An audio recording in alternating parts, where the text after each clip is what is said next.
ครับสวัสดีครับผู้ฟังครับมากดในหน้ามาช้าในใจครับของสิทธิพลอภิพงศ์ครับเขาบทด้วยปาขอครับเขาบทสอง before sleeping tonight ครับเจอกันพ่อกาดีนะครับคุยครับตามนี้นะครับหวานเจี๊ยบงานเราทำแล้วครับอาจจะไม่ขึ้นเท่าไหร่นะครับดีกว่าก็แค่มาก่อนนอกนั้นก่อนถอนใจผู้หญิงคนนั้นเป็นใครโบในใจเลยโบกล้าถามรู้เพียงว่าอ้ายแค่เขาห่วงใยเขาในทุกอย่างเรียกน้องว่าแฟนทุกคำในการกระทำพื้นนาง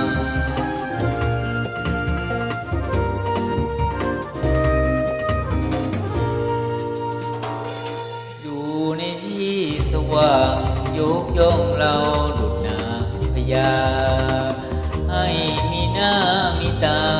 พวงออกงานสังคมเด่นดังแต่คุณที่อ้ายห่วงหารับตาแวะไปเคียงข้างเป็นห่วงเป็นใยเขาจังเหมือนดังคำคนเขาว่ามาก่อนได้น้ำคนมาช้าได้ใจความรักก็เธอทุนให้หัวใจก็สุดบูชาโทอ่อนขวานกับเขาแต่กับเราแค่ถามอย่างดารับเกียรติแต่เสียน้ำตาบอกเลิกกลาแต่โดนเลิกกลา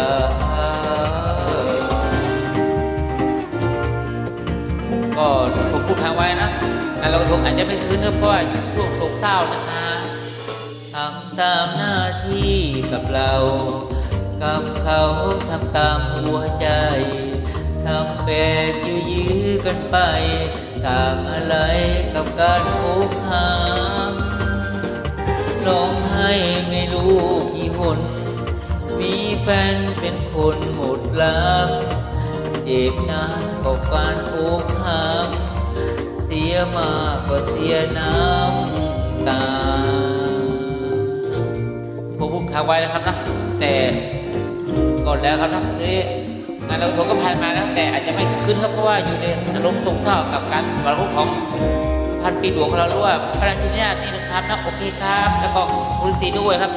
ที่เข้ามาคอมเมนต์ครับขอบคุณนะครับแล้วก็ฝากนะครับได้เป็นพูดประจำเลยครับนะขับรถนะครับตลอดทางคุณจราจรครับไม่ยันสอนไม่ฝากไปดูไปแดงไม่บ้างง่ายนี่แหละครับมาก่อนได้นะคนมาช้าได้ใจความรักก็เธอทุนให้หัวใจก็สุดบูชาโตอ่อนขวานกับเขาแต่กับเราแค่ทำอย่างดารับเกียรติแต่เสียน้ำตาก็เลิกลาแต่โดนเลิกลา